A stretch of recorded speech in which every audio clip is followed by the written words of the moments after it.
فوت شدہ شخص سے بات کرنے کا طریقہ آقا کریم صلی اللہ تعالی علیہ وسلم کی احادیث مبارکہ اس بات پر شاہد ہے، گواہ ہے کہ فوت شدہ سے بات کرنے کا کیا طریقہ یہ مدینے کے تاجدار نے سکھا دیا۔ کتاب الروح ابن قیم کی حدیث مبارکہ،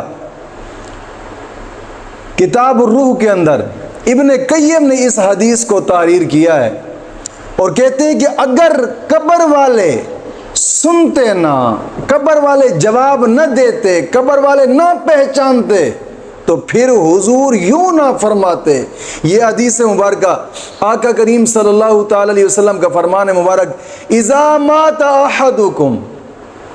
اب اس حدیث سے ان لوگوں کو بھی سبق لینا چاہیے جو کہتے ہیں قبر والے تو سنتے نہیں ہیں، وہ تو مر چکے ہیں، وہ کہاں سنتے ہیں۔ حالانکہ اس پر قرآن کریم کی کئی آیات مبارکہ گواہ ہیں، کئی آیات مبارکہ اس چیز پر گواہ ہیں۔ اور حضور کا فرمان مبارک، اب یہاں آقا کریم صلی اللہ تعالی علیہ وسلم خود طریقہ بتا رہے ہیں فوت شدہ شخص سے بات کرنے کا۔ حضور نے فرمایا، اذا مات احدکم، جب تم میں سے کوئی ایک آدمی مر جائے، فوت ہو جائے، اس کو غسل دے کر کفنا کر جنازہ پڑھا دیا گیا، جنازہ پڑھا کر اس کو دفنا دیا گیا، جب وہ قبر میں چلا جائے یعنی عالم دنیا سے عالم برزخ میں منتقل ہو جائے، دو جہاں ہیں، ایک جہاں یہ عالم دنیا، ایک جہاں وہ جو عالم برزخ ہے، جو عالم دنیا سے عالم برزخ میں منتقل ہو جائے، فرمایا پھر فَلْيَكُمْ أَحَدُكُمْ عَلَى رَأْسِ قَبْرِهِ، تم میں سے کوئی ایک شخص اس کی قبر پر جائے اور وہاں عَلَى رَأْسِ قَبْرِهِ، اس کی قبر کے سرہانے کھڑے ہو کر، اس کی قبر کے سرہانے کھڑے ہو کر اس کو آواز دے۔ یا رسول اللہ، آواز کیسے دی جائے؟ کیا اس کا نام لیں گے جواب دے گا؟ میرے آقا کریم صلی اللہ تعالی علیہ وسلم نے فرمایا نہیں، صرف اس کا نام نہ۔ یا رسول اللہ، کیا اس کے باپ کا نام لے کر ساتھ اس کو پکارا جائے گا؟ حضور نے فرمایا نہ، بلکہ اس کی ماں کا نام، اس کا نام لے کر اس کے نام کے ساتھ اس کی ماں کا نام لیا جائے، پھر وہ جواب دے گا آپ کو۔ اور پھر بھی پہلی مرتبہ نہیں، فرمایا کہ جب تم بلاؤ گے، مثال کے طور پر فلاں بنت فلاں، کوئی آواز دیتا ہے کسی کو، اس کی ماں کے نام کے ساتھ پکارنا۔ حضور نے فرمایا جب تم اس کو اس کی ماں کے نام کے ساتھ پکارو گے، فرمایا یسمع ولا یجیب، وہ پہلی مرتبہ سنے گا ضرور لیکن جواب نہیں دے گا۔ اب توجہ کرنا اس بات پہ، سنے گا ضرور مگر جواب نہیں دے گا۔ حضور نے فرمایا کہ پھر تم اس سے آواز دو اس کے ماں کے نام کے ساتھ، یعنی اس کا نام لے کر اس کے نام کے ساتھ ہی اس کی ماں کا نام لے، پھر اس کو آواز دیں۔ حضور نے فرمایا یستوی جالسن، پھر وہ اٹھ کر بیٹھ جائے گا وہ شخص قبر کے اندر۔ اب یاد رکھیے گا، جہاں امریکہ کا آلہ نہیں پہنچ سکتا، وہاں ان کا آلہ کام نہیں کر سکتا، وہاں پر مومن کی آواز کام دے رہی ہے۔ قبر کے باہر کھڑے ہو کر یہ عالم دنیا میں ہے اور وہ عالم برزخ میں ہے۔ کسی صحابی نے اس پر اعتراض نہیں کیا، یا رسول اللہ مردے تو نہیں سنتے، آپ کس طرح کی توحید ہمیں سمجھا رہے ہیں، مردے تو سنتے نہیں ہیں۔ کسی صحابی نے اعتراض نہیں کیا۔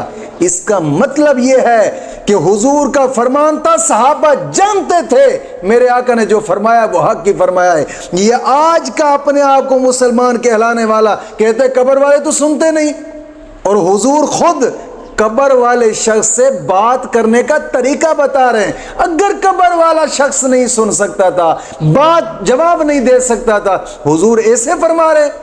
کتاب الروح کے اندر ابن قیم نے بھی اس حدیث کو نقل کیا ہے، اور بھی کئی حدیث مبارکہ کی کتاب ابن ماجہ شریف یا اور بھی کثیر تعداد کے اندر حدیث مبارکہ کتب کی ہیں جن میں مختلف الفاظ کے ساتھ اس حدیث کو نقل کیا گیا۔ حضور نے فرمایا جب تم دوسری بار اسے آواز دو گے اس کے نام کے ساتھ اس کی ماں کا نام لیا جائے۔ فرمایا یستوی جالسن، وہ اٹھ کر بیٹھ جائے گا اور مخاطب ہوگا، متوجہ ہوگا۔ اور فرمایا جب پھر تم تیسری مرتبہ اس سے آواز دو گے اس کا نام لے کر اس کی ماں کا نام بھی ساتھ لیا جائے گا۔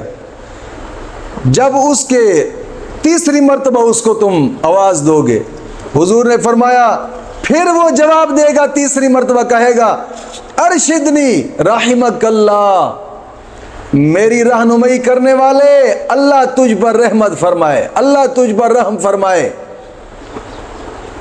حضور اب دیکھیے گا، حالانکہ یہ عالم دنیا پہ رہنے والا شخص اس کی آواز کو نہیں سن رہا، ہمارے کان اس کی آواز کو نہیں سن رہے، لیکن وہ آواز دے رہا ہے۔ حضور کا فرمان مبارک ہے ارشدنی رحمک اللہ، جی حکم فرمائے، رہنمائی کرنے والے اللہ تجھ پر رحم فرمائے۔ وہ دعا دے رہا ہے۔ یہاں تو کہتے ہیں نا قبر والے تو کچھ نہیں دیتے، بابا قبر والا تو دعا دے رہا ہے، حضور کا فرمان مبارک ہے، قبر والا تو دعا دے رہا ہے۔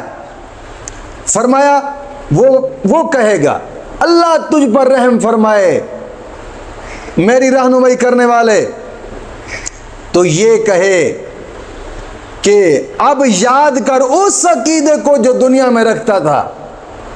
حدیث کے الفاظ ہے اذکر ما خرجت علیہ من الدنیا شہادت اللہ الہ الا اللہ وان محمد رسول اللہ، یاد رکھ اس عقیدے کو اور جو دنیا میں رہ کر کہا کرتا تھا۔ وہ کیا عقیدہ تھا کہ دنیا میں کہا کہ تو نے گواہی دی تھی اللہ کے سوا کوئی عبادت کے لائق نہیں، محمد اللہ کے رسول ہے۔ پھر آقا کریم صلی اللہ علیہ وسلم کی بارگاہ میں ایک صحابی نے سوال کیا، فقال رجل یا رسول اللہ، حضور کی بارگاہ میں سوال کرتا ہے یا رسول اللہ صلی اللہ علیہ وسلم فإن لم يعرف امه، اگر ہم اس کی ماں کے نام کو نہیں پہچانتے تو پھر کیا کریں گے؟ اس کی ماں کے نام کو ہم نہیں پہچانتے پھر کیا کریں گے؟ آقا کریم صلی اللہ علیہ وسلم نے فرمایا قال ينسبه الى امه حوا، اگر تم اس کی چھوٹی ماں کا نام نہیں جان سکتے تو پھر اس کو اس کی بڑی ماں کے نام کے ساتھ پکارا جائے، یعنی اما حوا کے ساتھ فلاں ابن حوا، فلاں بنت حوا، اما حوا کے نام سے پکاریں۔ حضور نے فرمایا وہ آپ کو جواب بھی دے گا اور آپ کو دعا بھی دے گا۔ اور یہ تو کہتے ہیں کہ قبر والے سنتے نہیں، قبر والے کچھ دیتے نہیں، میرے آقا فرما رہے ہیں قبر والا سنتا بھی ہے اور قبر والا دعا بھی دیتا ہے۔